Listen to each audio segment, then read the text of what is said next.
What is going on, guys? So today I'm going to show you a quick tip in CSGO. If you want to make all the bots crouch in your lobby, it's just like a simple command in the command line. So just open it up by pressing the tilde key in the top left-hand corner of your keyboard. Open up the console and then just type in bot underscore crouch, and then it's 0 or 1. So 0 uncrouches them. As you can see, they're running around now. And then if you just press tilde, you press up, brings back the most recent command.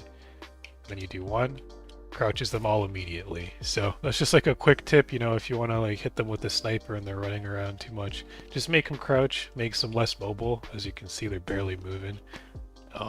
Obviously they're on harmless, so they're not shooting me back, but yeah, there's a command for almost everything in CSGO. So hopefully you guys found this quick video helpful. If you did, drop a like. Don't forget to subscribe.